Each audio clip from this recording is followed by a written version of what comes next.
అంటే 6,03,550 మంది. ఇది రౌండ్. చేరింది ఎంత? ఇద్దరు. రాలిపోయినంత 6,03,540 మంది. అంతే కదా? ఇది చాలాసార్లు మనం చెప్పుకుంటున్నాం కానీ ఇంతమంది రాలిపోవడానికి గల కారణాలు ఏంటి అన్నాను.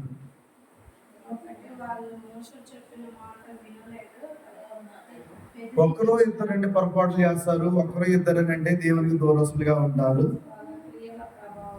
టోటల్గా ఇద్దరు మినహాయించి మిగతా వాళ్ళందరూ రాలిపోయారంటే కానాన్లో బయలుదేరినప్పుడు కాల్బలం ఎంత అయినప్పుడు ఐగుప్తులో కానాను చేరే సమయానికి ఇద్దరు ప్రవేశించినారు. మిగతా వాళ్ళందరూ కూడా ఆ ఇద్దరు మినహాయించి బయలుదేరిన యవ్వనస్తులందరూ 6 మంది రాలిపోయారు. ఇక్కడ దీన్ని చదివేటప్పుడు, దీన్ని అక్షరార్థంగా చూసినప్పుడు ఏమనిపిస్తుందని అంటే, అసలు దేవుడు ఐగుప్తులు వాళ్ళందరూ చంపి వీళ్ళను సంతోషంతో బయటకు తీసుకొని వచ్చారు కదా. వీళ్ళందరికీ సంతోషంతో బయటకు వచ్చినప్పుడు ఆ సంతోషం చివరి వరకు ఎందుకని రాలేకపోయింది, చివరి వరకు ఎందుకని వాళ్ళు కొనసాగించలేకపోయారు అనేది మనం ఆలోచన చేసినప్పుడు, పాత నిబంధన గ్రంథంలో దేవుడు అంటాడు, మాటి మాటికి నన్ను మీరు శోధిస్తున్నారు, నన్ను బాధిస్తున్నారు, నన్ను గాయపరుస్తున్నారు, దేవునికి దుఃఖం కలుగజేస్తున్నారని చెప్పబడింది. దాని పూర్తి యొక్క బయోగ్రఫీ మనం ఒకసారి చూసినట్లయితే, కీర్తనకారుడు ద్వారా దేవుడు ఇశ్రాయేలీయులు రాలిపోవటానికి, ఇంతమంది రాలిపోవటానికి వారి నడత, వారి యొక్క అవిధేయత లేక వారి యొక్క అశ్రద్ధ అని చెప్పుకోవడానికి కీర్తనకారుడు ద్వారా మనం తెలుసుకుంటున్నాం. 78వ కీర్తన చూద్దాం. అందరూ బైబిల్ గ్రంథం తీయండి. 78వ కీర్తనలో కీర్తనకారుడు ద్వారా దేవుడు ఈ విధంగా ఇశ్రాయేలు యొక్క క్రియను గురించి, ఇశ్రాయేలు యొక్క కార్యక్రమాలను గురించి ఆయన మాట్లాడుతూ మొదటి 2 వచనాలు చదువుకున్న తర్వాత ముందుకు వెళ్దాము. ఏమంటున్నాడు? అసలు ఎవరు జనులు వీళ్ళు? ఈ ఇశ్రాయేలు ఎవరు? దేవుని జనులు, నా జనము, నా సొత్తు అని చెప్పాడు. అలా తనకంటూ ప్రత్యేకించుకున్నటువంటి జనులు, తను తన స్వాస్థ్యముగా ఎంచుకున్నటువంటి జనులు ఇజ్రాయేల్. వీళ్ళే కాదు జనులు ఇజ్రాయేల్. ఇది కేవలము కాల్బలము. కాల్బలం అంటే 40 ఏళ్ళు నడవగలిగినంత బలం కలిగిన వాళ్ళు వీళ్ళు. మరి 10 సంవత్సరాలు నడిచేవాళ్ళు, 5 సంవత్సరాలు నడిచేవాళ్ళు, 2 సంవత్సరాలు నడిచేవాళ్ళు, నెలల తరబడి ఉన్నటువంటి వాళ్ళు, వృద్ధులైనటువంటి వాళ్ళు ఉన్నారు. వారిని లెక్కించాల. ఇది కాల్బలం మాత్రమే. ఈ కాల్బలంలో వీళ్ళందరూ మాత్రమే కాబట్టి ఇంకా మిగిలినటువంటి వారందరూ కూడా ఏమంటే నా జనులను పిలుస్తూ ఏమంటుందంటే, నా బోధకు చెవి. ఏం చేయమంటారు ఆయన? బోధకు ఏం చేయాలి? చెవి యొక్క. యెషయా గ్రంథము 1వ అధ్యాయం మనకు బాగా తెలుసు 2వ వచనంలో ఏమన్నాడు అక్కడ చూద్దాం. యెహోవా మాట్లాడుచున్నాడు, ఆకాశమా ఆలకించుము, భూమి చెవియొగ్గుము. నేను పిల్లలను పెంచి ఎలా పెంచాడంట?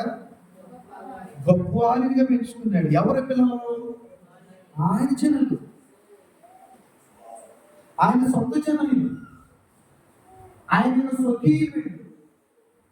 ఎలా పెంచుకున్నారు ఆయన అంటే గొప్పవారిగా చేసుకున్నాడు. నిజంగా ఇశ్రాయేలు అక్కడ గొప్పవారిగా చేయబడ్డారా? ఇశ్రాయేలీయులు ఎక్కడైనా గొప్పగా కీర్తించబడ్డట్టు మనకు ఆధారాలు ఉన్నాయా? లేవా? చాలా సందర్భాలు ఉన్నాయి. 1 కాదు 2 కాదు. ఉదాహరణకి ఫరో ఎదురు నిలబడమన్నాడు దేవుడు మోషేని. నిలబడ్డాడు మోషేని దేవుడు గొప్పవాడికి చేశాడా లేదా? ఎలా చేశాడు? అద్భుత కార్యక్రమాలు చేశాడు, ఆశ్చర్యక్రియలు చేశాడు. కర్ర పావుగా మార్చబడింది, అవునా కదా? నీళ్లు రక్తంగా మార్చబడ్డాయి, అవునా కదా? పేలు వచ్చినాయి. ఆ పేరు 2 పేరు తలలో ఉంటే తెలుస్తుంది, అవునా కదా? ఏం చేస్తుంది? తలంతా తిరుగుతూ ఉంటుంది. దాని యొక్క ఇబ్బంది అది ఉన్నవాళ్ళు తెలుస్తుంది. అలా 1, 2 కాదు, ఎన్ని పేర్లు వచ్చినాయి? పట్టుకుంటే దొరుకుతుంది, గుప్పిడి దొరుకుతుంది. అంటే ఎన్ని పేర్లను ఏం చేస్తాయి? అసలు వినడానికి మనకి ఎలా ఉంది కదా? అన్ని పేర్లు వచ్చినాయి, మిన్నలు వచ్చినాయి. నల్లికి వేరు మిన్నలికి తేడా వేరు. మిన్నలు వచ్చినాయి చెప్పింది. ఏంటి దాని స్వభావం? వాళ్ళు పుట్టిందనుకోండి ఎట్లా ఉంటుంది? విపరీతమైన దురద వస్తుంది. మరి మిన్నలు వచ్చినాయి, ఈగలు వచ్చినాయి, కప్పులు వచ్చినాయి, ఇవన్నీ వచ్చినాయి. ఎవరి ద్వారా? మోషే ద్వారా. ఎవరు ఇచ్చారా ఆ అధికారం? అంటే కార్యములన్నీ చేసిన వాడు ఆయనే. ఎవరో ఒకరి ద్వారా అది జరిగించాలి. అది సృష్టికర్త ఆలోచన. ఈ జనులందరూ దేవుడు జనులే. ఈ కాపాలం అనుకుంటే ఇంకొక ఎంతమంది వేసుకోవచ్చు. సుమారు 20 లక్షల మంది జనులు ఐగుప్తుని విడిచిపెట్టి బయటికి రావచ్చింది. 20 లక్షల మంది బయలుదేరి వెళుతుంటే వాళ్ళు వెళుతున్నటువంటి భూభాగం అంతా కూడా ఏమైపోయిందంటే రహదారిగా మార్చిపోయింది. ఆ జనుల యొక్క ప్రయాణం ఎలా ఉందనంటే ప్రపంచమంతా వింతగా చూసేటువంటిగా కనబడింది. అటువంటి రోజుల్లో, ఆ దినాలలో వీరులు దేవుడు ఏం చేశారంటే ఆయన దత్తత తీసుకున్నారు. ఆయన నా జనులను పేరు పెట్టారు. ఆయన ఈ ఇజ్రాయిల్ ఎక్కడికి వెళుతున్నా ప్రపంచంలోటువంటి రాజ్యాలు, రాజులు భయపడ్డారు. అలా భయపడేటువంటి క్రమంలోనే బాలాము కూడా భయపడ్డాడు, అందుకని బిలామును పిలిపించుకున్నాడు. అలాగే ఎరుకో ఉన్నటువంటి రాజు భయపడ్డాడు.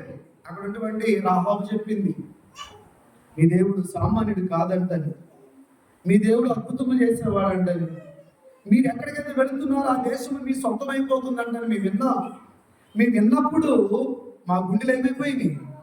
పగిలినంత పని అయిపోయింది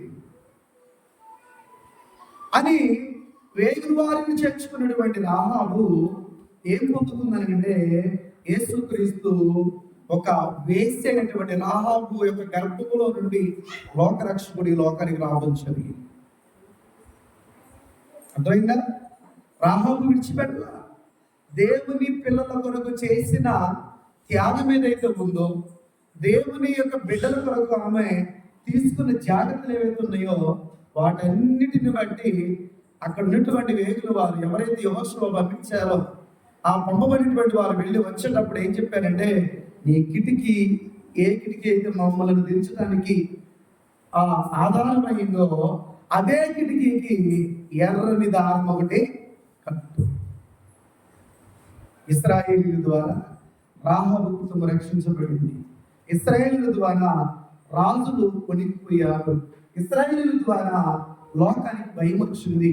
అంటే ఇశ్రాయేలు దేవుడు సామాన్యుడు కాదు.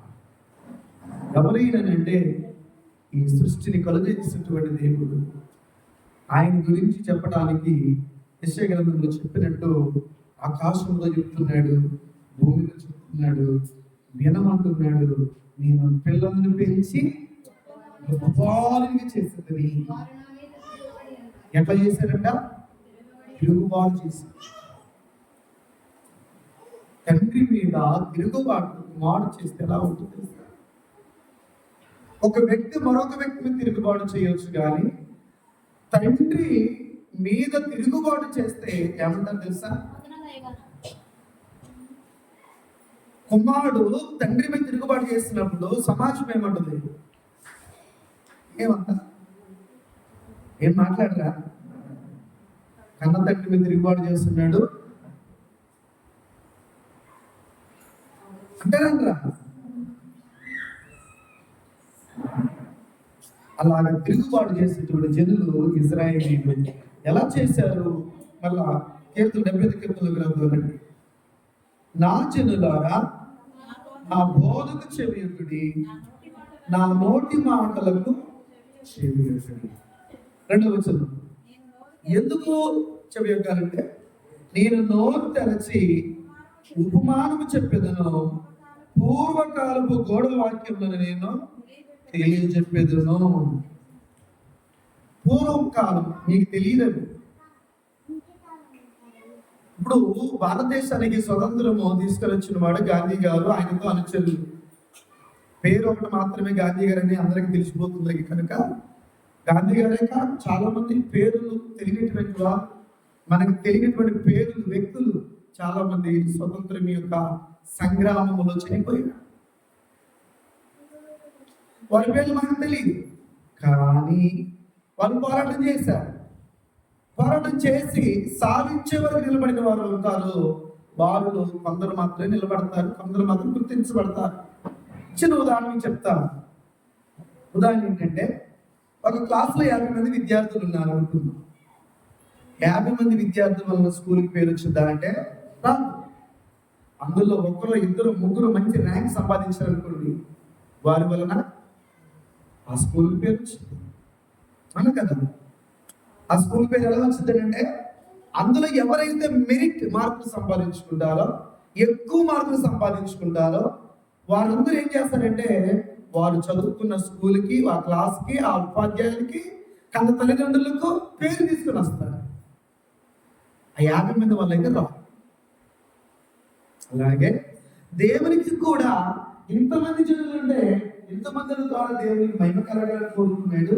ఇద్దరు ద్వారా దేవునికి మహిమ కలిగితే, ఇద్దరు నిలబడగలిగినప్పుడు దేవుడు సంతోషపడితే, వీళ్ళందరూ నిలబడగలిగినప్పుడు దేవుడు ఎంత సంతోషపడతాడు? అనుకన్నా ఒక గంట పని చేస్తే 1000 రూపాయలు అన్నప్పుడు 10 గంటలు చేస్తే కదా, అప్పుడు ఇద్దరు వల్ల దేవుని సంతోషము. ఒకవేళ అది 100% అయితే 6 లక్షల మంది ద్వారా దేవుని సంతోషం ఎంత అవ్వాలి? కానీ రెట్టింపై విషయంలో ఎందుకు నా జనులారా నా స్వరం వినండి, నా మాట వినండి అని ఎందుకు చెప్తున్నానంటే, వీళ్ళు వినే స్వభావం లేదు. ఏం లేదు, వాళ్ళకి వినే స్వభావం లేదు. వింటలేదా అంటే వింటున్నారు, జాగ్రత్త వినండి. వింటలేదా అంటే చెవులు పెద్ద చేసుకుని వింటున్నారు. కానీ విన్న వాటిని వాళ్ళు ఏం చేసుకోవట్లేదు అంటే అబ్జర్వ్ చేసుకోవాలి. అంటే అబ్జర్వ్ అంటే, ఉదాహరణకి మనం టీ తాగుతాం కదా, పొద్దుపూట తాగుతాం. టీ తాగితే ఏమవుతుంది? ఏమవుతుంది చెప్పండి? రిలాక్స్ అవుతుందా? అంటే బాడీలో, శరీరంలో ఉన్నటువంటి కణజాలాన్ని అది ప్రభావితం చేస్తుంది, నరాలను ప్రభావితం చేస్తుంది, రక్తాన్ని ప్రభావితం చేస్తుంది. ఒకవేళ నిరుత్సాహంగా ఉన్నటువంటి వ్యక్తి యొక్క శరీరము టీ తాగిన తర్వాత కొంత చలనం చెల్లించడానికి, కొంత ఎక్కువగా మూవ్ అవడానికి అవకాశం ఉంటుంది. అంటే ఎప్పుడైతే మనం తీసుకున్నామో అది ఏం చేస్తుందంటే బాడీని మేల్కొల్పుతుంది, కండరాలను ఉత్తేజపరుస్తుంది. ఒక మనం తయారు చేసుకున్నటువంటి టీ కప్పు, గ్లాసు టీయే మనం ఉత్తేజపరిచినప్పుడు, ఈ మాటలు ఒక వ్యక్తిని ఏం చేయాలంటే ఏం చేయాలి? ఎంతగా ఉత్తేజపరచాలి? దేవుని మాటలు మనుషులను ఉత్తేజపరుస్తున్నాయా? దేవుని వాక్యము మనుషులను ఉత్సాహపరిచేటువంటిది ఉందా అని అంటే, దేవుని వాక్యం మనిషిని ఉత్తేజపరచాలి, ఉత్సాహపరచాలి. ఎలా అని అంటే, ఆత్మ సంబంధమైనటువంటి ఆనందం రావాలి, ఆత్మ సంబంధమైనటువంటి బలం రావాలి, ఆత్మ సంబంధమైనటువంటి సిద్ధుబాటు కలిగినప్పుడు ఇది సాధ్యం. అది లేకుండా ఇవేది రాదు. ఎందుకు అని అంటే, మనం గమనించాల్సిన విషయం ఏంటంటే, మనం ఏదైతే ఒక పని చేస్తున్నామో ఆ పనిలో నైపుణ్యం కలిగి మనం చేస్తున్నప్పుడు మన ముందున్నటువంటి పని సులువైపోతుంది. ఆ పని మీద మనకు అవగాహన లేదనుకోండి, అది పని చిన్నదైనా కూడా చాలా భారంగా కనిపిస్తుంది. కనుక ముందు దాని యొక్క అనుభవం ఏంటో, దాని యొక్క నైపుణ్యం ఏంటో తెలుసుకోవడానికి ప్రయత్నం చేయగలిగితే మన ముందు ఎలాంటిది ఉన్నా అది చిన్నదిగానే కనిపిస్తుంది. ఇశ్రాయేలు ముందు ఉన్నటువంటి ప్రయాణం 40 ఏళ్ళు. ఈ 40 సంవత్సరాల ప్రయాణం కొరకు వారు సిద్ధపరచబడ్డారు. ఈ 40 సంవత్సరాలు వాళ్ళు ప్రయాణం చేయాలని తీర్మానం చేసుకున్నారు. అది దేవుని యొక్క సంకల్పంలో ఉంది. వాళ్ళు వెళ్ళాలనుకున్నప్పుడు యాక్చువల్గా 40 రోజుల ప్రయాణం, లేదా 20 నుండి 40 రోజుల మధ్యలో జరిగే ప్రయాణం. కానీ 40 ఏళ్ళ వాళ్ళు ఏం చేస్తారని అంటే, కాదేశ్ అని, సీనా అని, ఈ తర్వాత ఈ అరణ్యాలు, కొండలు మొత్తం కూడా తిప్పుకొని దేవుడు ఏం చేస్తారంటే తిరిగిన భాగం కూడా దేవుడు తీసుకొచ్చాడు. ఎందుకు అని అంటే ఇక్కడ చెప్తున్నాడు, ఒకసారి చూద్దాము. 75వ కీర్తనలోకి రండి. 75వ కీర్తన 5వ వచనం నుంచి మనం ముందుకెళ్దాం. రాగల తరములలో పుట్టబోవు పిల్లలు దానిని ఎరుగునట్లు వారు లేచి తమ పిల్లలకు దానిని వివరించినట్లును వీరును దేవుని యందు నిరీక్షణ గలవారై దేవుని క్రియలను మరొకై ఉండి యథార్థులు కాక దేవుని విషయమై స్థిర మనసు లేని వారిని తమ పితరుల వల్ల తిరుగుబడకయు మూర్ఖతయు తిరుగుబాటును గల ఆ తరమును పోలి ఉండకయు వారు ఆయన ఆజ్ఞలు గైకొనున్నట్లును అని అన్నాడు. ఇదంతా కూడా ఒక విషయం చెప్పడానికి దేవుడు వాళ్ళ మూర్ఖమైనటువంటి, వక్రకరమైనటువంటి, లేకపోతే అజ్ఞాన సంబంధమైన, అవిశ్వాస సంబంధమైన ఆ లోపడినటువంటి ఒక గుణాన్ని సూచించిన దేవుడు ఈ విషయం చెప్పడం జరిగింది. ఏంటి అంటే, పితరులు తిరుగుబాటు చేస్తున్నారు. తిరుగుబాటు ఎలా చేస్తున్నారని అంటే, దేవుని మాట చెప్పింది చేయట్లా. దేవుడు ఏదైతే చేయమన్నాడో అది చేయట్లేదు. నిజంగా జాగ్రత్తగా వినండి. మనుషుల మీద దేవునికి ప్రేమ ఉందా? సృష్టి మీద దేవునికి ప్రేమ ఉందా? నిజంగా యోహాను సువార్త 3వ అధ్యాయము 16 ఏముందంటే, దేవుడు లోకమును ఎంతో ప్రేమించిన ఉంది. లోకం అంటే మనకు తెలుసు. ఏంటి లోకం అంటే? ఇదే కదా లోకం అంటే. ఏంటి? మనుషుల లోకం అంటే ఏంటమ్మా? లోకం అంటే మనుషుల, అంటే చెట్టు పుట్టలో ఈ రాళ్ళు రప్పల మనుషులే కదా. మనుషులు అంటే దేవుడు ప్రేమించింది, లోకాన్ని ప్రేమించాడు. లోకాన్ని ప్రేమించాడంటే వాస్తవానికి ఏంటి? లోకంలో చెట్టు ప్రేమించలా, మనకు లాగా కుటుంబం ప్రేమించలా, జంతువులు ప్రేమించలా, జీవులు ప్రేమించలా. దేన్ని ప్రేమించాడు? మనుషులను ప్రేమించాడు. మనుషులు ఎందుకు ప్రేమించాడంటే, ఈ మనుషులు అనేటువంటి, ఈ మనిషి హ్యూమన్ బీయింగ్ అనేటువంటి ఈ యొక్క రూపం ఎవరిదనంటే దేవుడు. అందుకు దేవుడు ఈ లోకం ఉన్నటువంటి మనుషులను ప్రేమించి ఏం చేశాడనంటే, ఈ మనుషులు ఎడల విశేషమైన జాగ్రత్తగా కాపుదల కలిగి ఉండే. సృష్టిని ప్రేమించలా, ప్రకృతిని ప్రేమించలా, చెట్టుబడిని ప్రేమించలా, జీవచరములు దేన్ని ప్రేమించలా, ఎక్సెప్ట్ మనిషిని తప్ప. ఇప్పుడు జాగ్రత్తగా ఏంటండి, మనిషి దేవుని మాట వింటాడు. మనిషి ఎవరి మాట వింటున్నా? దేవుడు ఎవరిని ప్రేమిస్తున్నాడు? మనిషి ఎవరిని ప్రేమించట్లేదు. దేవుడు సృష్టిని ప్రేమిస్తున్నాడా? లేదు. దేవుడు ప్రకృతిని ప్రేమిస్తున్నాడా? లేదు. దేవుడు జంతువులను ప్రేమిస్తున్నాడంటే లేదు. దేవుడు ప్రేమించినటువంటి ప్రకృతి ఏదైతే ఉందో ఆ ప్రకృతి దేవునికి భయపడుతుంది. ఆ ప్రకృతి దేవుని మాట వింటుంది.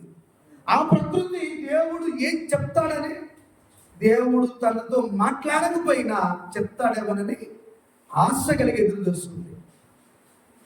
దేవుని చేత ప్రేమించబడేవాడు, దేవుని ప్రేమను పొందినవాడు, దేవుని చేత అన్ని సమృద్ధిగా కలిగి ఉన్నవాడు, దేవుని చేత హెచ్చించబడేవాడు మనిషి మాత్రం లేదని ఏం చేయలేకపోతున్నాడు?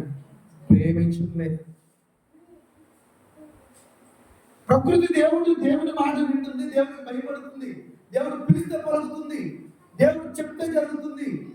కానీ మనిషి మాత్రం చేయలేదు. ఇప్పుడే కాదు, ఆదాము నుండి ప్రారంభించుకోండి. ఆది రోమపత్రిక 5వ అధ్యాయం 12వ వచనంలో ఈ విధంగా చెప్పబడింది కదా, పత్రిక 5:12 ఇట్లుండే ఒక మనుషుని ద్వారా పాపము ద్వారా మరణమును లోకములు ఎలాగో ప్రవేశించదో అలాగనే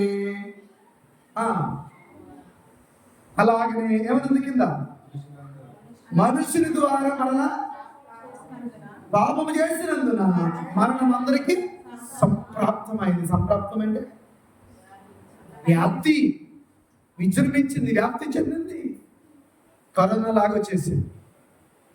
అంతే కదా, మనుషులందరూ చేయడం వలన మరణం అందరికీ ఏమైపోయింది, ప్రాప్తించింది, నీ దగ్గరకు వచ్చేసింది, నువ్వు అడగముందు దగ్గరకు వచ్చేసింది. అంత దేవుని కొరకు మానవుడు చేయాల్సిన పని ఏంటంటే, నిజంగా మన దేవుని వాక్యం వింటున్నాం కానీ దానిలో ఎంత శాతం వరకు మనం తీసుకుంటాం. యేసు ప్రభు వారు కూడా ఉపమానం చెప్పారు. ఆ ఉపమాన సారాంశం ఏంటంటే, ఈసారి బోర్డు అనేది వాడుతున్నా, దయచేసి బోర్డు మాత్రం వాటర్ వేసి క్లీన్ చేసేయండి, టోటల్ క్లీన్ చేసేయండి.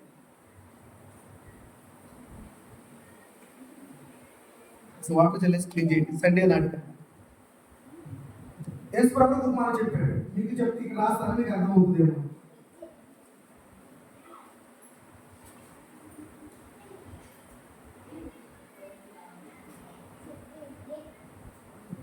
ఇప్పుడు చెప్పండి.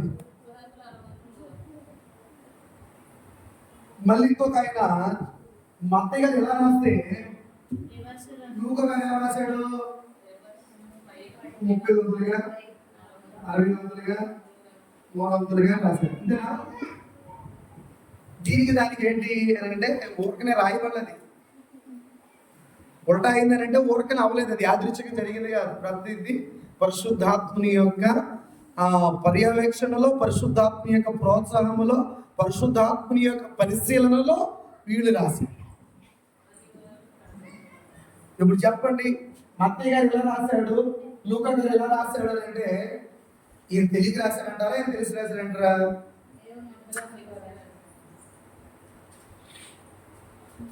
సరే, దీని గురించి చెప్తామని ఇది అవసరం లేదనుకుంటున్నాను. సరే, ఇప్పుడు ఒక తరగతిలో 50 మంది విద్యార్థులు ఉంటే అందరికి 100 మార్కులు వస్తాయా? అందరికి 60 వస్తాయా? అట్లా కూడా రావు. అందరికి 30 వస్తాయా? అది కూడా జరగదు. ఇప్పుడు మాస్టర్ చెప్పినటువంటి లెసన్ ఒకటే, పాఠం ఒకటే, అది 100 తెచ్చుకునే వాడు ఉంటాడు, 60 తెచ్చుకునే వాడు ఉంటాడు, 30 తెచ్చుకునే ఉంటాడు, అసలు మార్కులు రానటువంటి వాడు ఉంటాడు. ఇప్పుడు చెప్పినటువంటి మాస్టర్లో ఉందా, విన్నటువంటి విద్యార్థుల్లో ఉందంటారా? ఇది కదా, మనకు అర్థమవుతుంది కదా. నీతో పాటు పక్కన కూర్చున్నాడు 100 మార్కులు 60 మార్కులు వచ్చినాయి, నీకు 30 ఎందుకు వచ్చినాయి అని అడిగితే ఏం చెప్తాడు? నీకు చెప్పలేదు అంటాడా, నేను సరిగ్గా వెళ్ళలేదు అంటాడా? అంటే ఊరుకుందామా మనం? టీచర్ అయితే తన చేతిలో ఉంటుంది కానీ అలా చెప్పడం, వాడు సమాధానం ఉండదు. ఎందుకంటే వాడికి వచ్చిన మార్కులు లేవే కాబట్టి నేను చదువుకుంది రాశాను, మీరు చెప్పింది రాశాను, నా జ్ఞానం అంతే. అది చెప్పినా చెప్పకపోయినా వాడి జ్ఞానం ఉంది. ఇక్కడ జాగ్రత్తగా గమనించండి, దేవుడు కోరేది ఏంటంటే మనిషి నుండి 100కి 100% కూరుకుంటాడు. మనం ఏమిస్తున్నాడు, అలాంటి 30% దగ్గర ఆగిపోతుంది. రెగ్యులర్గా నాగా పెట్టకుండా స్కూల్కి రోజు వెళ్ళే పిల్లాడు ఎక్కువ మార్కులు సంపాదించుకుంటాడా? నెలకి 10 రోజులు సెలవు పెట్టేవాడు ఎక్కువ మార్కులు సంపాదించుకుంటాడా? సెలవు పెట్టినవాడు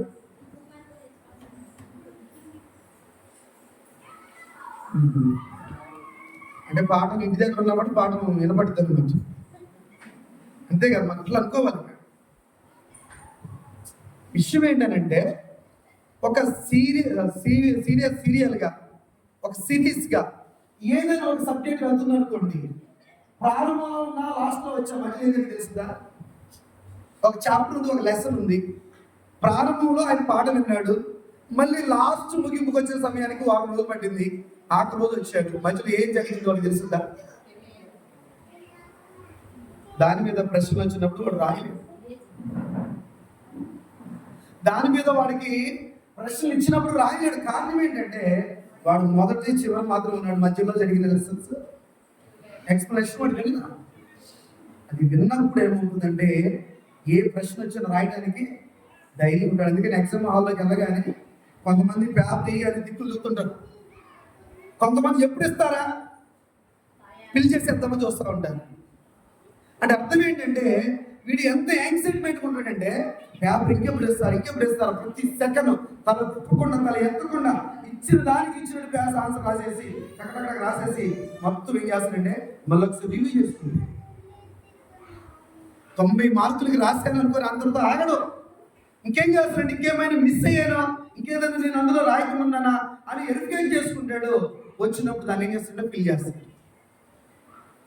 60 వచ్చినాడు నా చాలా పాస్ మార్క్ వచ్చింది అనుకున్నాడేమో, కానీ 90-80% అబౌవ్ ఉన్నాడు ఏం చేస్తాడంటే 100కి ఏం చేయాలనుకుంటాడు. దేవుడు కూడా మనుషులను కోరిక ఏంటంటే దేవుడు కోరుతున్నాడు 60-30 కాదు, లేదా 30-60 కాదు, 100కి 100 దేవుడు కాలం కోరుతున్నాడు. ఆ 100 నువ్వు ఇవ్వాలని దేవుడు కోరుకున్నాడంటే నువ్వు ఎంత జాగ్రత్తగా వినాలి దేవుడి మాట. కానీ బడికి వెళ్ళి అందరికి పక్కనోడికి 2 మార్కులు వస్తే నీకేంటో మార్కులు రాదని తల్లి గర్తించింది పిల్లాడిని. ఏం చెప్తాడు సమాధానం? వాడి శరీరం బాగలేదు, వాడు ఆరోగ్యం బాగలేదు, వాడు వింటలేదు సరిగా, వాడు విన్న మాట వరకు రాశాడు 2 మార్కులు వచ్చింది. ఏం చేయాలి అని అంటే వాడు వినటానికి తగినటువంటి రీతిలో శరీరాన్ని మనం అమర్చాలి. ఆ శరీరానికి సంబంధించినటువంటి బలమైన ఆహారం పెట్టాలి. అప్పుడు వాడు శ్రద్ధగా లెసన్ వింటాడు. రోగంతో ఉన్నాడు కూర్చుంటే ఏమి వింటాడు? వింటాడు. క్లాస్ రూమ్లో తలనొప్పుకుంది, మాస్టర్ లెసన్ చెప్తున్నాడు, వింటాడు సరిగా? మాస్టర్ వింటారా? వినడు. కనుక ముందు వాడుతున్నటువంటి ఆ ఫిజికల్గా శరీరపరమైనటువంటి ఆ లోపం మీద గుర్తించగలిగితే, అది సరి చేయబడితే ఆ తరువాత మనం బ్రతిమలాడాల్సిన అవసరం లేదు. వాడి చక్కగా ఏంటంటే అలాగే దైవ సంబంధమైన సంగతులను దేవుడు ఏమంటున్నాడంటే నేను పిల్లలను గొప్పవారిగా చేసింది. వారు ఏం చేశారు? నా మీద ఎలా తిరుగుబాటు చేశారు? చేతులను ఒకసారి 8వ వచనం, ఆయన యాకోబు సంతతికి శాసనములను నియమించును, ఇశ్రాయేలు సంతతికి ధర్మశాస్త్రం అనుగ్రహించును, మన పితరులు తమ పుత్రులకు దానిని తెలుపవలెనని వారికి ఆజ్ఞాపించును. చాలా ఎందుకు ఇచ్చాడు వీటిలోనంటే మీరు విని మీరు నేర్చుకొని ఏం చేయాలి? మీ పిల్లలకు వాటిని బోధించాలని చెప్పాడలేనా? ఎక్కడ చెప్పాడు? నిర్మకాండలో చెప్పాడు 12వ అధ్యాయంలో. నిర్మకాండ 26వ అధ్యాయంలో చెప్పాడు దేవుడు ఏమని? జాగ్రత్తగా నీ పిల్లలకు అభిషేకించు. ద్వితీయోపదేశకాండలో చెప్పాడు 6వ అధ్యాయంలో. ఏమని చెప్పాడు అప్పుడు? ఇంకో మాట అన్నాడు, చేతి కట్టుకోమన్నాడు. చేతికి ఏం కట్టుకోమన్నాడు? వాచ్ పెట్టుకున్నా కదా, వాచ్ పెట్టుకున్నట్టు చేతి పెట్టుకోమన్నాడు.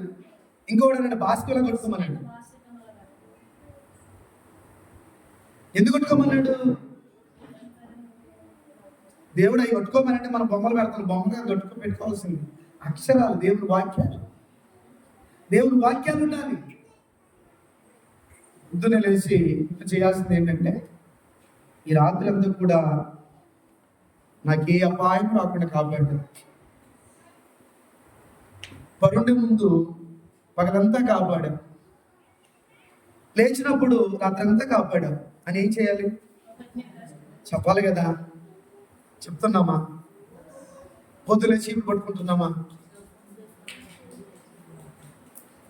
దేవుడు చేసిన మేలుకు నువ్వు చెప్పేది ఏంటంటే జస్ట్ నీ నోటుతోటి.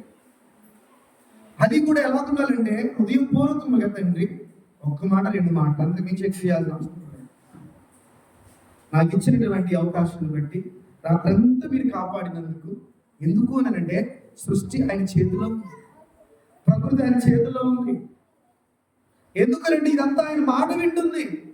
నేను వెళ్ళకపోతున్నా, దేవుడు అందుకు బాధపడుతున్నాడు.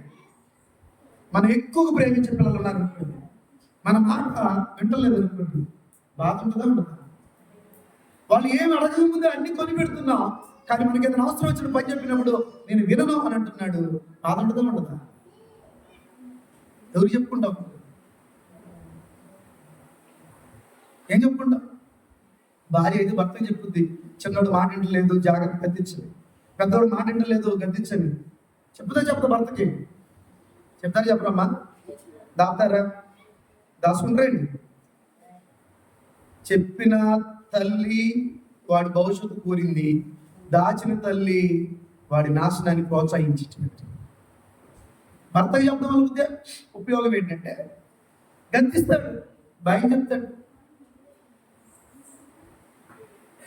అప్పుడప్పుడు నా భార్య అట్లాగే చిన్నపిల్లలప్పుడు ఏదైనా పని చెప్తే చేయకపోతే ఈ డాడీ చెప్తున్నట్టు అంటే భయపడి ఆ భయం ఉండాలి. తండ్రిని భయం ఉండాలి. అది ఎలా ఉండాలంటే ప్రేమపూర్వకంగా పెట్టేటప్పుడు పెట్టాలి, గద్దించినప్పుడు గద్దించాలి, రెండూ జరగాలి. లేకపోతే ఏమవుతారంటే ఇందాక యెషయా గ్రంథం 1వ అధ్యాయం 2వ వచనం చెప్పినట్టు తిరుగుబాటు చేస్తారు. ఇశ్రాయేలు తిరుగుబాటు చేస్తారు. 8వ వచనం ఏమంటాడంటే మీ పూర్వీకులు నా మాట వినలా, మీ పితరులు నన్ను తిరస్కరించారు, మీ తండ్రులు నాకు లోబడలేదు, కాబట్టి అలా లోబడకుండా మీరు కూడా ఉంటారేమోనని నేనేం చేశాను, శాస్త్రాలు మీకు ఇచ్చాను. ఆ శాస్త్రాలు మీరు చదువుకొని మీరేం చేయాలి, మీ పిల్లలకు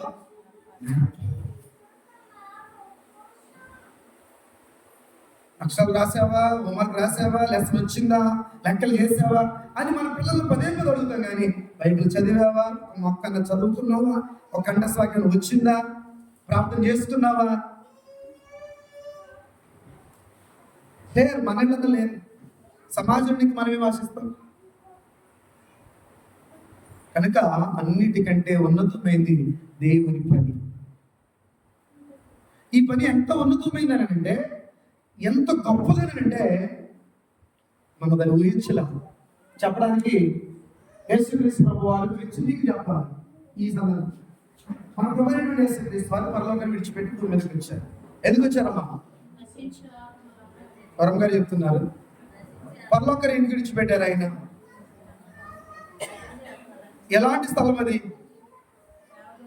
ఉన్నతమైన స్థలం, అంతే కదా, హయ్యర్ ప్లేస్ అన్నమాట అది. ఆ ఉన్నతమైన స్థలాన్ని ఎందుకు విడిచిపెట్టి ఇక్కడికి ఎలా వచ్చి జీవించారు? ఆయన ఒక మాట చెప్పారు, ఆకాశ పక్షులకు గూళ్ళు ఉన్నాయి, నక్కలకు బొరియలు ఉన్నాయి, నాకేం లేదు.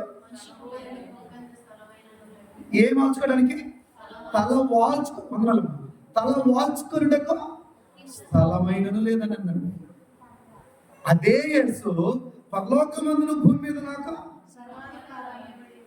దెయ్యాల మీద అధికారం, రోగాల మీద అధికారం అన కదా, పరలోకం మీద అధికారం, భూమి మీద అధికారం, సర్వాధికారాన్ని సొంతమై. కానీ భూమి మీద ఆయనకి ఏం లేదండి, స్థలం లేదండి.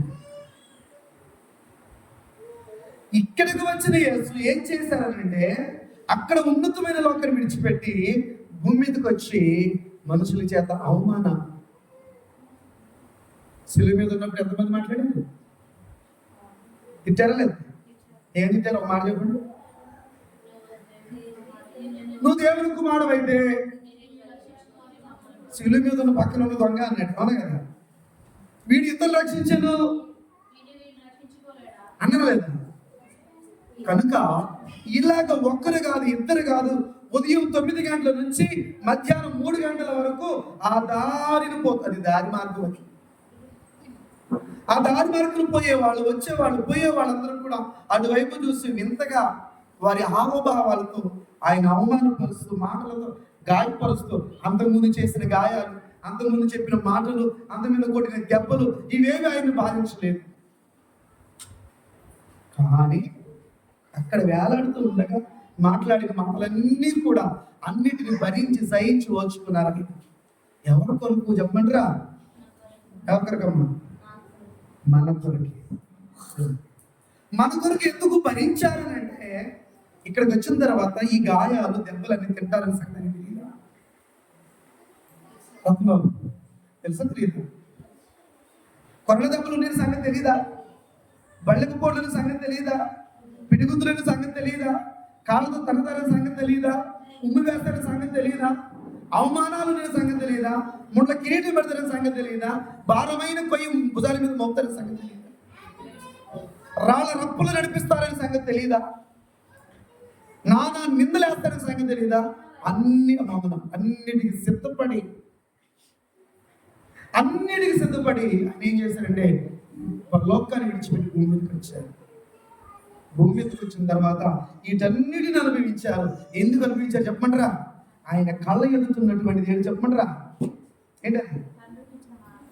మీకు ఒక ఎగ్జాంపుల్, మంచి ముత్యం అన్నాడు కదా, మంచి ముత్యం అన్నాడు. మంచి ముత్యం ఒక చేలో ఉందని సంగతి ఒక ఆయన తెలిసిందండి. జాగ్రత్త, మంచి ముత్యము ఒక చేలో ఉందని సంగతి తెలిసింది. ఆయన దగ్గర ముత్యాలు అయితే ఉన్నాయి కానీ మంచి ముత్యాలు లేవు. ఇప్పుడు ఏం చేస్తాడు? మీకు అర్థం అని చెప్తారు. కర్నూలు జిల్లాలో ఇప్పుడు ఊరు ఉందంట. ఆ పొలం తీసుకుంటారంట, ఎంతో కొంతకు తీసుకొని వాళ్ళు వెతుకులాట ప్రారంభిస్తారంట. తవ్వకాలు డైమండ్ దొరుకుతున్నాయని పేపర్లో కూడా వచ్చింది, సోషల్ మీడియాలో వచ్చింది. చాలా మందికి ఆండ్రాయిడ్ మొబైల్ ఉన్న వాళ్ళు తెలిసింది. ఒక ఆయన దొరికిందంట. దాదాపుగా అది 30-40 లక్షల రూపాయలు విలువైనటువంటి దొరికిందంట. ఆయన కొనుక్కున్నాడు ఆ భూమిని. భూమి అంటే శాంతం కాదు, సీజనల్గా.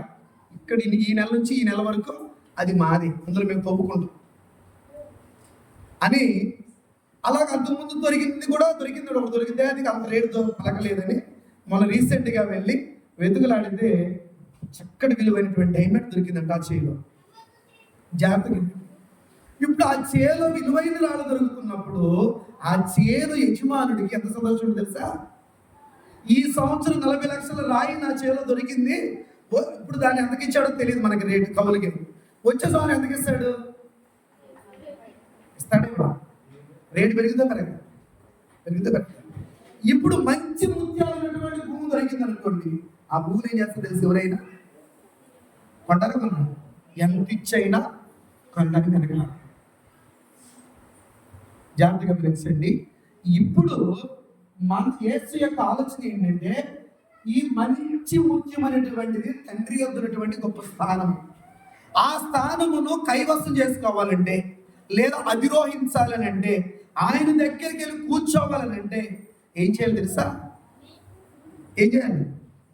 ఈ భూమి మీదకి వచ్చి, ఇప్పుడు చెప్పాను చూశాను, ఈ శ్రమలన్నిటినీ పేచి అనుభవించాలి.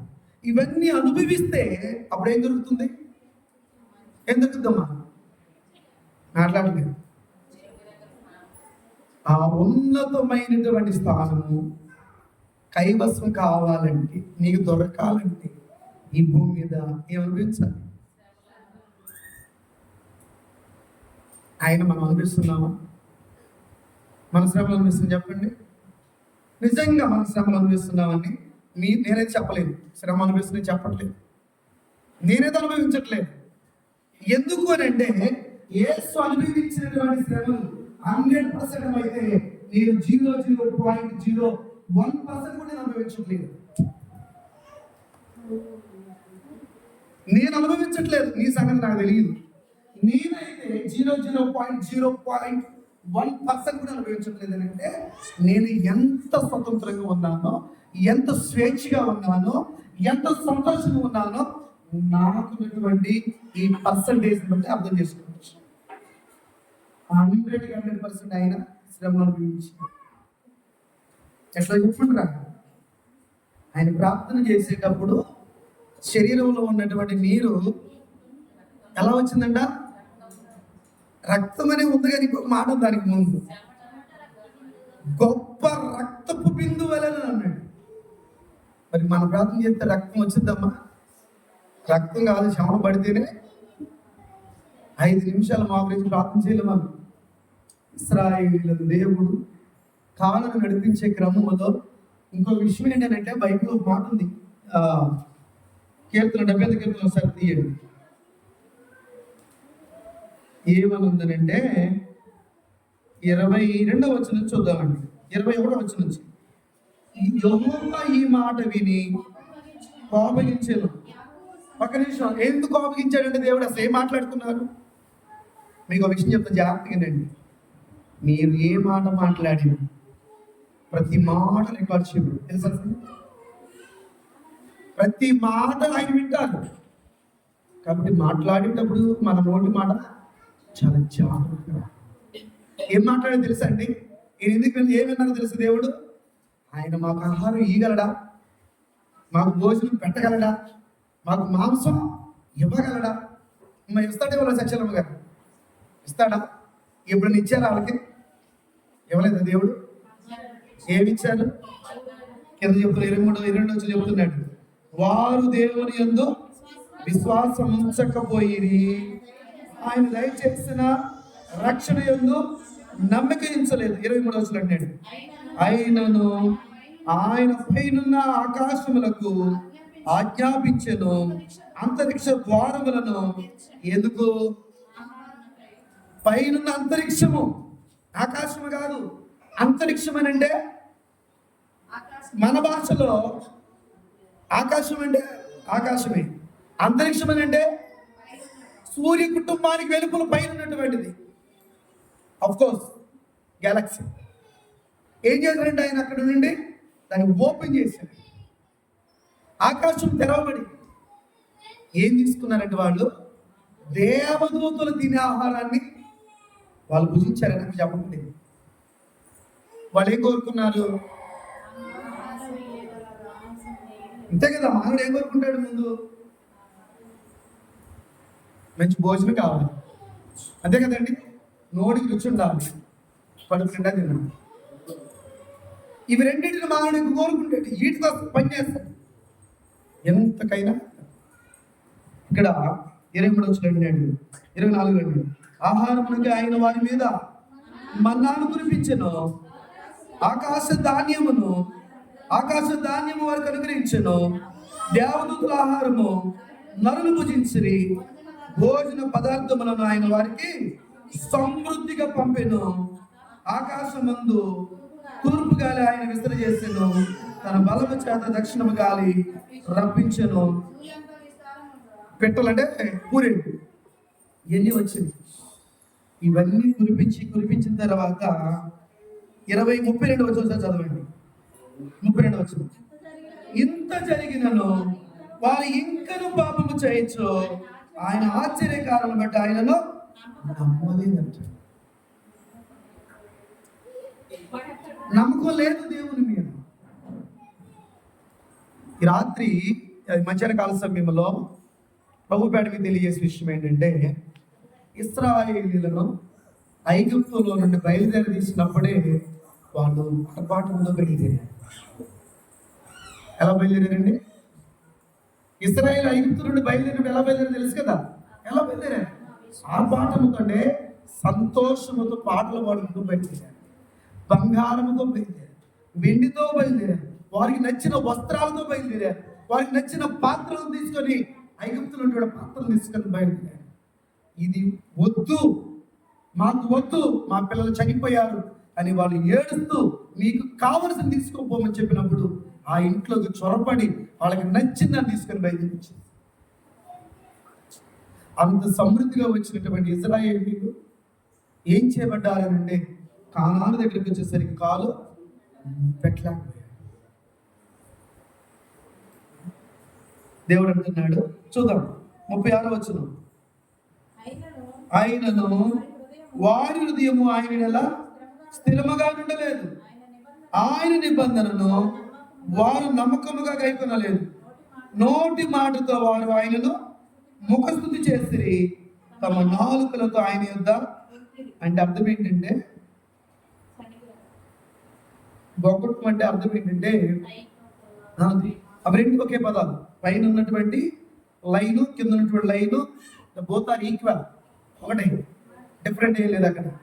అంటే అర్థం ఏంటంటే, నోటి మాటలతో ముఖస్తుతి చేసిరి, నాలుకలతో బొంకిరంటే అర్థం ఏంటంటే, దేవుని ముందు ఏం చెప్పారంటే బొంకారు. బొమ్మటి అర్థం ఏంటంటే పొగిడారు. అది మనస్ఫూర్తిగా వచ్చింది కదా. పొగడపోతే ఏదో చేస్తారు, పొగడపోతే ఏదో కూడా అంటాడేమని. ఇప్పుడు కొంతమంది పొగుడుతారు. ఎందుకు చెప్పమంటారా?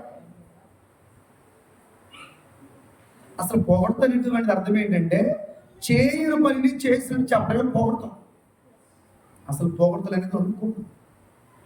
చేసిన పని చెప్పడము, పనిని వివరించడం అంతే. పొగడ్తలకి జనాలు చాలా జాగ్రత్తగా గమనించండి. ఇది చాలా ప్రమాదం, అత్యంత ప్రమాదకరమైన. నేను చెప్పమంటారా? పొగడ్త. పొగడ్తలకు అలవాటు పడిన వాడు పొగడకపోతే బ్రతకలేరు. వాళ్ళు పొగడకపోతే వాళ్ళ జీవితంలో ముందుకెళ్ళలేరు. చాలా మంది ఈరోజు సేవకులు కూడా ఉన్నారు ఆ లిస్టులో. చాలా మంది పొగిడించుకునే వాళ్ళు చాలా మంది ఉన్నారు. అలాగే చెప్పేసి యేసుప్రభు వారు మత్తయి సువార్త 16వ అధ్యాయానికి వచ్చిన తర్వాత 13వ వచనంలో ఫిలిప్పీయులైన కైసరయ ప్రాంతానికి వచ్చినప్పుడు జనులు ఆ గురించి ఏమనుకుంటున్నారని అడిగారు. పొగిడించుకున్నాను కాదు, జనుల యొక్క నాడేడు తెలియాలి, జనులు ఆయన గురించి ఏమనుకుంటున్నారో తెలియాలి అనే ఉద్దేశంతో యేసు అడిగినప్పుడు ఒక్కొక్కలా చెప్పినప్పుడు పేతురు గారు అన్నాడు, యేసు అన్నారు మీరైతే ఏమనుకుంటున్నారు అన్నప్పుడు పేతురు మాట్లాడారు. ఏంటి అని అంటే, నీవు సజీవుడవగు దేవుని కుమారుడు అయిన క్రీస్తు అని చెప్పింది ఎవరు? అక్కడ ఎవరు చెప్పారు? 16 వచనం పేతురు గారు చెప్పారు. 18 వచనంలో 16లో ఉంది. అందుకు సీమోను పేతురు, నీవు సజీవుడవగు దేవుని సర్వోన్నతుడైనటువంటి దేవుని కుమారుడు అయిన క్రీస్తువి. చాలు. పేతురు ఏం చెప్పాడు? దేవుడు అన్నాడా దేవుని కుమారుడు చెప్పాడా? ఒకవేళ పేతురు చెప్పింది రైటా రాంగా? ఎట్లా రైట్ అంటే అప్పుడు వేస్తాడు నరికిందన్న సీమోను పేతురు నువ్వు ధన్యుడు, బరయోను నువ్వు ధన్యుడు. ఎందుకని? ఈ సంగతి ఏ సంగతి? నేను దేవుని కుమారుని సంగతి నీకై నువ్వు చెప్పలేవు. ఎవరు చెప్పారు? నా తండ్రి నీకు అది బయలుపరిచాడు కాబట్టి నువ్వు చెప్పగలిగా, నువ్వు ధన్యుడు అయ్యా అన్నది. బైబిల్ అంతా స్పష్టంగానే ఉంది. కళ్ళజోడు మార్చుకుంటే మనకు స్పష్టత కనబడుతుంది. ఈ కళ్ళజోడు పెట్టి చదువుతారంటే మనకేం కనబడదు. చాలా మంది పెద్దవాళ్ళు మొన్న హైదరాబాద్ వెళ్ళారు. సందర్భం అవసరం లేకుండా చెప్తున్నాను. ఆ సందర్భం వచ్చింది. నలుగురు సోదరులు కలిసి వెళ్ళేటప్పుడు డిస్కషన్ ఏంటంటే, సేవకులకే అవగాహన లేదు, చాలా మందికి బైబిల్ చదవట్లేదు, ఎవరు చెప్పిన దాన్ని కాపీ చేసుకుని వచ్చి అదే బోధ చేస్తున్నారు అన్న. నేను ఒకరు చెప్పినటువంటి బోధన ఏదైతే ఉందో దాన్ని రాసుకోవటం, దాన్ని ప్రజెంటేషన్ చేస్తున్నారు చాలా మంది. బైబిల్ ఈరోజు చాలా మంది చదవట్లేదు, అది నాకు చాలా బాధగా ఉంది అని అన్నాను. ఏ విషయంలో అవగాహన లేదు తమ్ముడు అని అన్నాడు ఒక ఆయన. దానికి నేను పలానా విషయం చెప్పాను. దానికి ఆయన చాలా సీరియస్. బస్సులో వెళ్ళేటప్పుడు కూడా ఎక్కడ తిరుగు నుంచి మధుర నుంచి ట్రైన్కి వెళ్ళేటప్పుడు డిస్కస్ బాగా జరిగింది. యేసుక్రీస్తు గురించి అవగాహన. ఇందుకు యేసుక్రీస్తు గురించి ఏంటన్నా అని నేను అడిగినప్పుడు ఆ సోదరుడు చెప్పాడు, యేసుక్రీస్తు దేవుడు అని అన్నాడు. ఎవరంటే క్రీస్తు సేవ. దేవుడు అని అంటే నాకు ఒళ్ళు జల్లు అన్నది భయం. యేసుక్రీస్తుని దేవుడిని నమ్మితే పరలోకం ఉందా? దేవుని కుమారుని నమ్మితే పరలోకం ఉందా? ఈ రెండింటిలో బైబిల్ ఏం చెప్పింది? యేసుక్రీస్తు దేవుడు అయితే యెహోవా ఎవరు తెలుసు. యేసుక్రీస్తు దేవుడు రైట్, నేను అంగీకరిస్తున్నా. హూ ఈస్ ద యెహోవా? యెహోవా ఎవరు అది తెలుసు. ఆయన చెప్పాడు, యేసుక్రీస్తు ప్రభువు చెప్పాడు, నా దేవుడు ఆయన దేవుడు, నా తండ్రి మీ తండ్రి అని చెప్పాడు కదా. యేసుక్రీస్తు ప్రార్థన చేశాడు ఎవరికి? యేసుక్రీస్తు దేవుని వేడుకున్నాడు, కన్నీళ్లు గార్చాడు. దేవుడు ఒక్కడే, ఆయన సృష్టికర్త. యేసుక్రీస్తు ఎవరంటే మన రక్షకుడు, మన విమోచకుడు, మన కొరకు ప్రాణం పెట్టిన ప్రదాత. దేవునికి మనకు ఆయన ఎవరంటే అనుసంధానకర్త, సమాధానాధిపతి. మనకి దేవునికి మధ్య ఉన్నటువంటి సమస్యలను పరిష్కరించువాడు అనే సంగతి బైబిల్ చదవట్లా.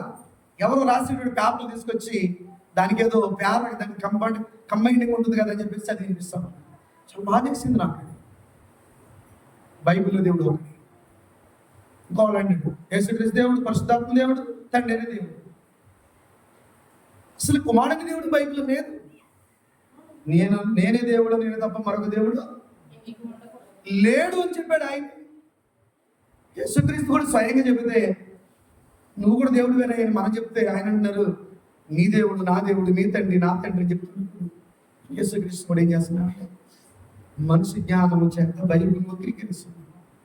ట్రైనింగ్ ఉండదు, పాడు ఉండదు, బైబిల్ చదవ.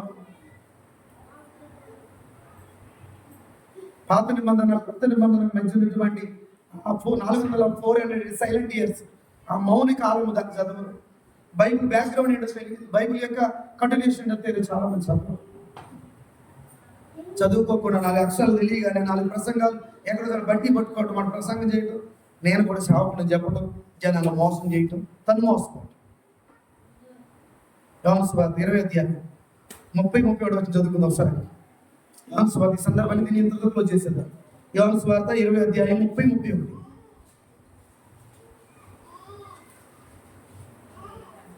యోహాను సువార్త 20వ అధ్యాయం 30వ వచనం 31వ వచనం. మరియు అమ్మ జాగ్రత్త రండి, బైబిల్ ఉన్న వారు తీయండి, బైబిల్ లేని వాళ్ళు చదువుని వారు జాగ్రత్త చదివేటప్పుడు వినండి. మరియు అనేకమైన ఇతర సూచక క్రియలను యేసు తన శిష్యుల ఎదుట చేసెను, అవి ఈ గ్రంథమందు రాయబడి. చాలా చేశాడు ఆయన, అన్ని ఇందులో రాయబడి. కానీ యేసు దేవుని కుమారుడని, క్రీస్తు అని మీరు నమ్మునట్లును, నమ్మి ఆయన నామమందు జీవం పొందినట్లు ఇవి రాయబడి. ఇప్పుడు ఒక వ్యక్తి నిత్య జీవం పొందాలంటే ఏమైనా నమ్మాలి? యేసుక్రీస్తుని అని బైబిల్ చెప్తుంది. నువ్వేం చెప్తున్నావు? దేవుడని చెప్పండి. కనుక చాలా బాధించే విషయాలు ఏంటంటే, బైబిల్ పూర్తిగా చదివితే అందులోంచి బయటికి రావటం అనేటువంటిది నాకు తెలిసి చాలా కష్టం. ఏం చేస్తుందంటే బైబిల్ చదివేటప్పుడు నీ మనసును ఉత్తేజపరుస్తుంది. మొదటగా చెప్పాను కదా, చిన్న కప్పు కాఫీ ఏం చేస్తుంది? మనిషిని చాలా రిలీఫ్ ఇచ్చి చేస్తుంది అనగా, ఒక శరీరము మంచి రిలీఫ్ కావాలంటే ఒక కప్పు కాఫీ ఆశిస్తుంది. అలాగే ఒక ఆత్మ అది ఉత్తేజం పొందాలంటే, బలాన్ని పొందాలంటే, అది ఆరోగ్యంగా సౌష్యంగా ఉండాలనంటే దేవుని వాక్యము తెలియజేస్తుంది. దేవుని వాక్యం ఏం చేస్తుంది అంటే నీ మనసును ఉత్తేజపరుస్తుంది. అందుకనే కీర్తనలో మొదటి కీర్తనలు అంటాడు దావీదు, దివారాత్రులు దాన్ని ధ్యానించేవాడు వాడు ధన్యుడని ఎందుకు చెప్పాడని ఒకరే చెప్పలేదు.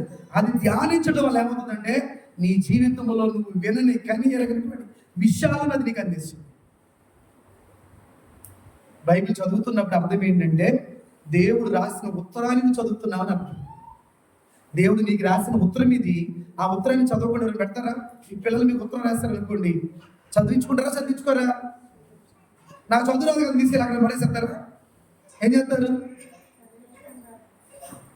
కొడుకు లేడు, రాశాడు, ఎక్కడో దూరదేశం వెళ్ళిపోయాడు. ఇప్పుడు పిల్లాడి మాటలు ఎక్కడ ఉన్నాయి? ఏం చేయాలి?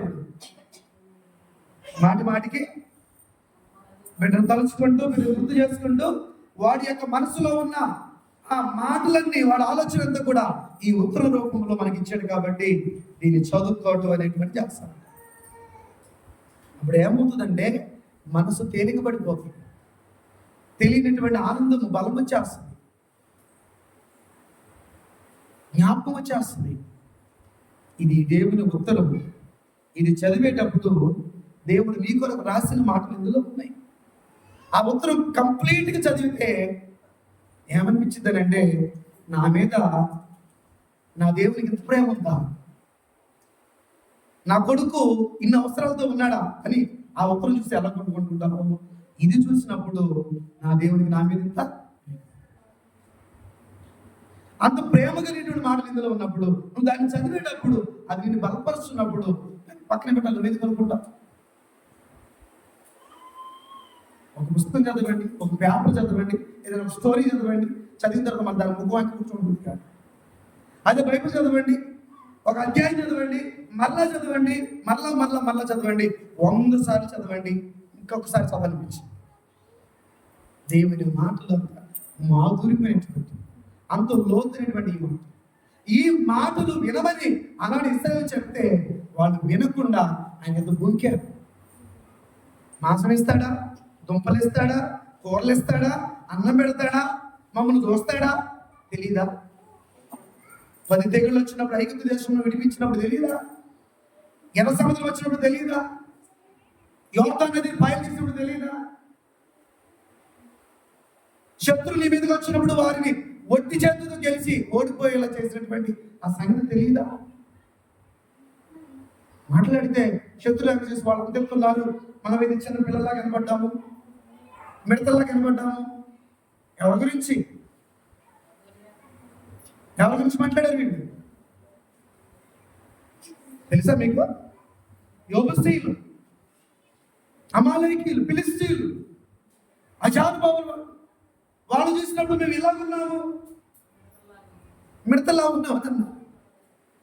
ఇశ్రాయేల్ మిడతలాగా లేదు, ఇశ్రాయేల్ కూడా అయితే కాదు. వాళ్ళ భయం అపవాదాన్ని ఏం చేసిందంటే కృంగిపోవడానికి ఈ మాట వినగానే ఇశ్రాయేల్ అందరూ ఏడ్చారు. ఒకసారి చూడటానికి వెళ్ళారు కదా 12 మంది, చూడటానికి వెళ్ళి వచ్చినటువంటి వాళ్ళలో 10 మంది ఒకటయ్యారు, 2 మాత్రం ఒకటయ్యారు. ఆ 2 కాలంలో కాలు పెట్టారు. రాంగ్ ఇన్ఫర్మేషన్ ఇచ్చినటువంటి 10 మంది ఏమైపోయారు? ఆ చనిపోయిన లిస్టులో ఉన్నారు. 10 మంది చెప్పింది నిజం అనుకోవడానికి 10 మంది బైబిల్ ప్రకారం మాట్లాడితే ఓకే, మనం దాన్ని ఆమోదించవచ్చు. 10 మంది బైబిల్ ఉన్నదని తప్పుడుగా దాన్ని ప్రకటించినప్పుడు, 1-2 దాన్ని రైట్ కరెక్ట్ చేసి మాట్లాడినప్పుడు 2 చెల్లుబాటు అవుతుంది. అది దేవుని యొక్క మహిమ. రోజు మనం చేయవలసిన పని ఏంటంటే, ఇశ్రాయేలీలు దేవుని మర్చిపోయారంట. ఇంకో మాట అంటున్నాడు చూడండి, 40 వచ్చి చదువుదాం. 40 వచ్చినాడు కీర్తన 75:40. అరణ్యమున వారు ఆయన మీద ఎన్ని మారులో తిరుగుబడి. ఎన్నిసార్లు చేశారంటమ్మా? ఎన్ని మారులో అని అన్నాడు. అక్కడ లెక్క లేని సార్లు తిరుగుబాటు చేయడం. ఎవరికైతే దేవుడు అక్కడ ఉన్నాడా?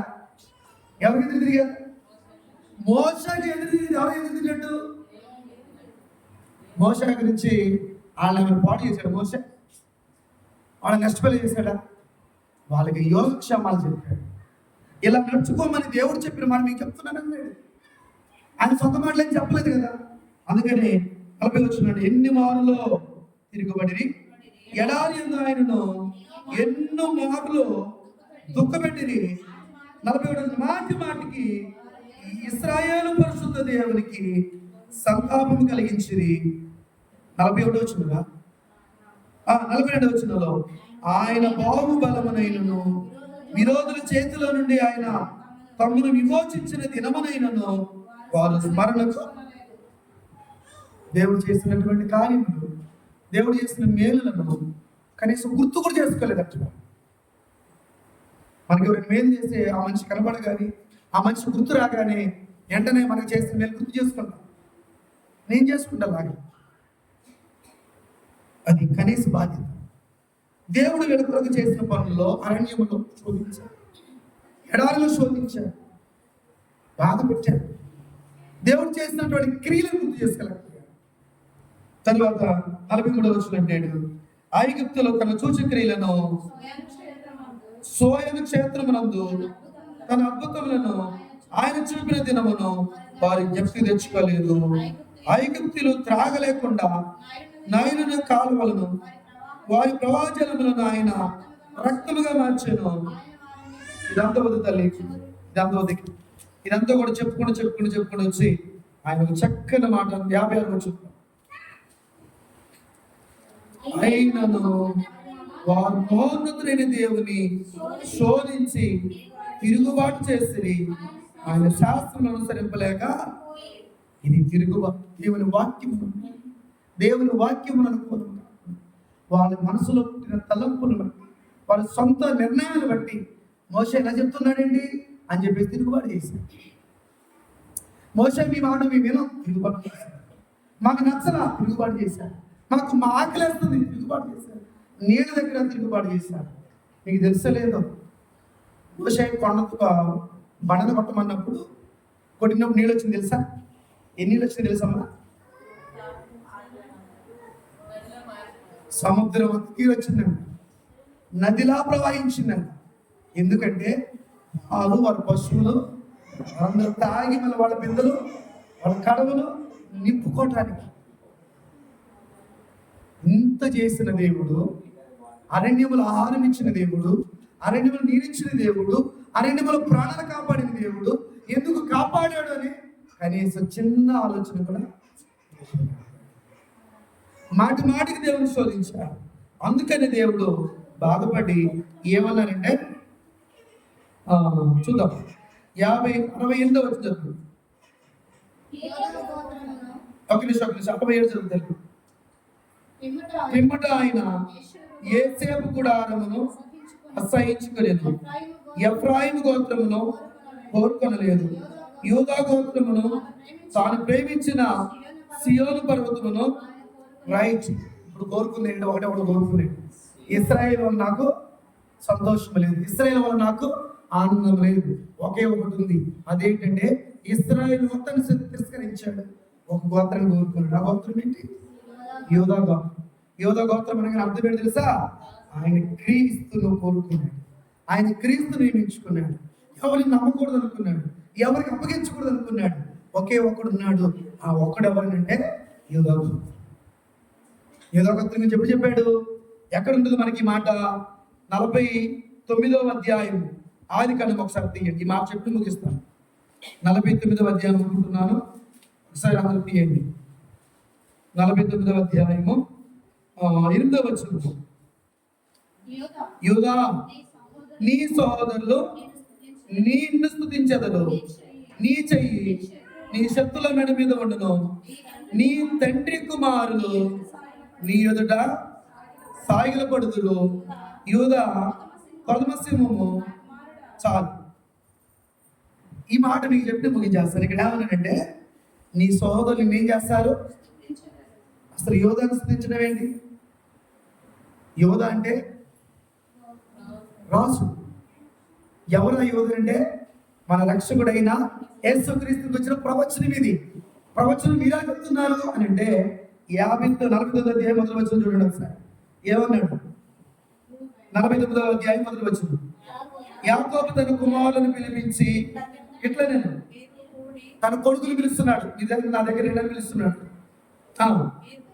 కూడి రండి, అంత్య దినములలో మీకు సంభవింపబో సంగతులను మీకు తెలియజేస్తాను. చాలు.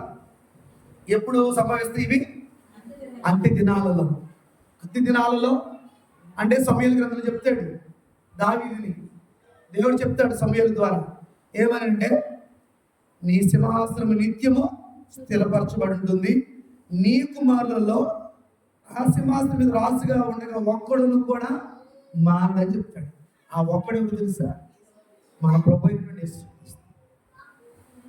మన ప్రభు అయినటువంటి యేసుక్రీస్తు ఆ సింహాసనం మీద కూర్చుంటాడు, ఆయన రాజ్యపాలన చేస్తుంటాడు.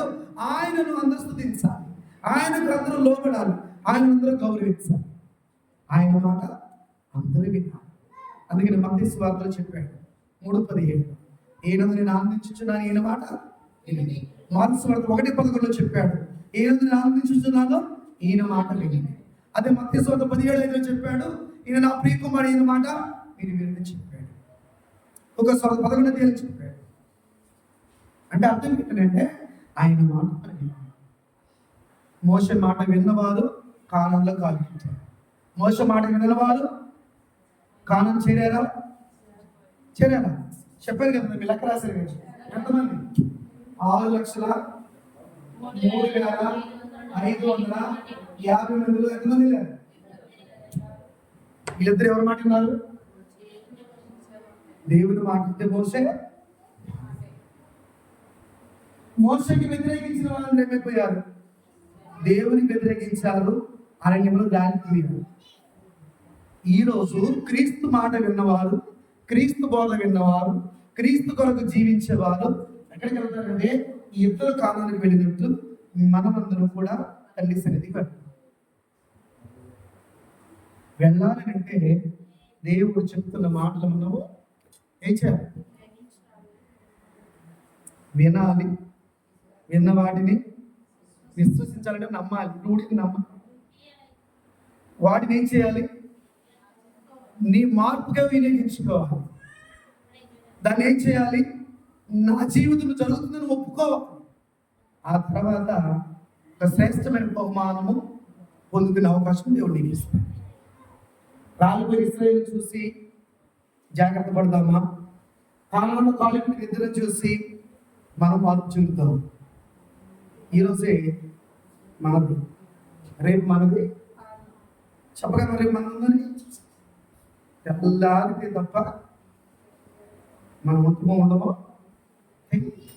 కనుక ప్రభుత్వం ప్రియమైన దేవుని పెట్టారు గమనించండి. ఈ విజయ కాల సమయంలో ఇంతమంది బయలుదేరితే ఇద్దరే కాలు పెట్టారని అంటే దేవుడు ఎంత క్రూరుడో, ఎంత దుర్మార్గుడో అని మాట్లాడేటువంటి వారు ఉన్నారు. దేవుడు ఎక్కడ వారిని చంపల, వారి ఆశలే వారిని చంపేసి, వారి కోరికల వారిని ఆ స్థితికి చేర్చింది. దేవుని మాట ధిక్కరించడానికి తమ ఆశలకు వారు ఏం చేశారంటే ఆద్యులుగా ఉన్నారు. అందుకనే దేవుడు వారిని విడిచిపెట్టాడు. దేవుడు విడిచిపెడితే అపవాది సొంతమయ్యాడు. అపవాది చెరలోకి వెళ్ళిన వారు అపవాది చేత చిమిపడ్డారు. దేవుని దగ్గర ఉన్నవారు భద్రపరచబడ్డారు. కనుక భద్రపరచబడ బాధ్యత దేవుడు తీసుకున్నాడు. ఆ బాధ్యతలోనికి లేక ఆ భద్రపరచబడేటువంటి స్థలంలోనికి నువ్వు అడుగు సిద్ధంగా ఉండి ఈరోజే ఇశ్రాయేలు జనాభాను గుర్తుపెట్టు. బయలుదేరిన జనాభా అంతమంది, చేరిన వారు అంత. ఈరోజు క్రీస్తును వాక్యము వినేటువంటి వారు, క్రీస్తును అనుసరించే వారు ఎంతమంది, పరలోకానికి చేరేవారు ఎంతమంది. అందులో నేనున్నాను. నేను లేను. ఒకరు ఉంటే నా స్థాయి 30, 60, 100 ఇచ్చాం కదా, ఆ ర్యాంకుల్లో ఏ ర్యాంకు? ఒకవేళ 30లో ఉంటే 60 కొరకు పరిగెత్తు, 60లో ఉంటే 100 కొరకు పరిగెత్తు. కానీ 100 నుండి 60కి దిగజారకు, 60 నుండి 30కి దిగజారకు, 30 నుండి 0కు దిగజారటం ఏదో మన మాట, మన చూపు, మన ప్రవర్తన, attitude, way of life style, ఇవన్నీ దేవుని యొక్క వాక్యానికి అనుకూలంగా ఉన్నాయా, విరోధంగా ఉన్నాయా? జస్ట్ నీకు నువ్వేం చేసుకోవాలంటే సెల్ఫ్ ఎగ్జామినేషన్ అంటే. ఆ తర్వాత నీకేదైతే దేవుని నుండి దూరం చేసేది అనిపించిందో దేవుని దగ్గర ప్రార్థన ద్వారా సబ్మిట్ చేయి. ఇది నేను జయించలేకపోతున్నాను, ఇది నేను సాధించలేకపోతున్నాను, ఇది నేను గెలవలేకపోతున్నాను, దీనిలో నాకు శక్తిని వయ్యా, నాకు బలాన్ని వయ్యా, నేను సిద్ధపడున్నాను, సిద్ధపరిచిన వాడు నీవు, నడిపించగలిగిన వాడు నీవు అని ప్రార్థన చేయి. దేవుడు సాయం చేయడం. యేసు ప్రభువు అంతలోనే ప్రార్థన చేశాడు కదా. సిలువ మరణం ముందుంది, వ్యాధులు ముందున్నాయి, కొడజబ్బులు ముందున్నాయి, పిడిగుద్దులు ముందున్నాయి, ఉమ్మి వేసే పరిస్థితి ఉంది, కాళ్ళతో తన్నే పరిస్థితి ఉంది, వాళ్ళకి పోట్లు ఉన్నాయి, ముళ్ళ కిరీటం ఉంది, భారమైన బరువు ఉంది. 10 మందిలో అంటే ఆ పట్టణంలో ఉన్నటువంటి వారందరూ ఎదుట అసహించుకునేలాగా అందరిని బ్రతికించి, అందరిని రక్షించి తను తాను రక్షించలేకపోతున్నాడని హీనమైనటువంటి కోణములు చూడటానికి రోజులు ముందున్నప్పుడు అవన్నీ ఆయన కళ్ళ ముందు కనపడింది. ప్రార్థన చేశాడు కదా, ఏమని చేశాడు అంటే తన స్ట్రెంత్, బలము, ఆత్మ సంబంధమైన బలము కొరకు ఆయన ఏం చేశారు? ప్రార్థించారు. ఎవరు అంటే ఈవెన్ యేసుక్రీస్తు ప్రభువు వారికి బలం ఇచ్చిన వాడు ఆయనే, నీకు నాకు ఇచ్చేవాడు కూడా ఆయన. ఎవరంటే సృష్టికర్త. ఆయన ఆశామాషవాడు కాదు. క్రీస్తును చూసి ఒకలా అనుకోవచ్చు, ఆయన గురించి మాట్లాడాల్సి వస్తే ప్రకృతి గడగడలాడుతుంది, విశ్వము గడగడలాడుతుంది, ప్రతిదీ గడగడలాడుతుంది. ఆయన అంటే మనకు భయం, ఆయన అంటే మనకు భీతి, ఆయన అంటే కొంచెం కూడా మనకు చదవాలి. ఆయన అందుకని అన్నాడు, యెహోవా కార్యములను అశ్రద్ధగా చేయవాడు దాన్ని పూర్తి చేయ శాపగ్రస్తుడు. చెప్పడానికి ఆయన అడుగుగాడు, ఆయన మాట్లాడాడు. కనుక ఆ మహోన్నతుడైనటువంటి దేవుడు ఎలాంటి వాడో ఆయన గురించి మనం తెలుసుకోవడానికి ప్రయత్నం చేయాలి. ఆయన చాలా గొప్పవాడు. ఎంత గొప్పవాడు అని చెప్పడానికి లేదు. చిన్న ఎగ్జాంపుల్ ఏంటంటే, విశాలమైనటువంటి బబులోన్ సామ్రాజ్యమైనటువంటి అధిపతి నెబుకద్నెజర్ ఎలాంటి వాడు తెలుసా? కొన్ని లక్షల కేజీల బంగారాన్ని యెరూషలేము నుండి రథాల మీద తీసుకెళ్ళినటువంటి వాడు, తన బొక్కసములో దాచుకున్నటువంటి వాడు. అటువంటి వాడు అన్నాడు, ఈ రాజ్యం అంతా నా జ్ఞానము, నా బలం, నా తెలివి అన్నాడు. ఏమైంది? గట్టి మేయించాడు దేవుడు. అంత నువ్వు నేనంత అనే కదా. ఇంకో విషయం ఏంటంటే, ఆ నెబుకద్నెజరును యెరూషలేము మీదకి పంపించిన ఆయన, అక్కడ ఉన్న బంగారం తీసుకురమ్మని చెప్పింది ఆయన. గర్వించినప్పుడు గద్దె దించింది ఆయన. చూడండి, అధికారం ఇచ్చిన వాడు, యుద్ధంలో గెలిపించిన వాడు, గెలిచిన తర్వాత గర్వించావా? దించేవాడు. లెక్కించుకుంటున్నావా? ఎలాగ? జాగ్రత్త సుమి. దేవుడు సామాన్యుడిగా, ఇటువంటి దేవునికి మనం ఎలా ఉండాలి? ఇటువంటి దేవుని సేవ ఎలా చేయాలి? ఇటువంటి దేవునికి మనం ఎలా భక్తులుగా ఉండాలి? బిడ్డలుగా ఎలాగ ఉండాలి? ప్రతిరోజు డే బై డే నీ జీవితాన్ని దేవుని వాక్యం అర్థంలో సరిచూసుకో, సరి చేసుకో. దేవుడు నిన్ను, నీ కుటుంబాన్ని, నీ భక్తిని, నీ ఆధ్యాత్మిక జీవితం దేవుడు బలపరిచి ముందు నడిపించాడు. ప్రార్థన చేసుకుందాం. మహోన్నతుడైన తండ్రి, పరిశుద్ధుడా, ఘనమైన నామానికి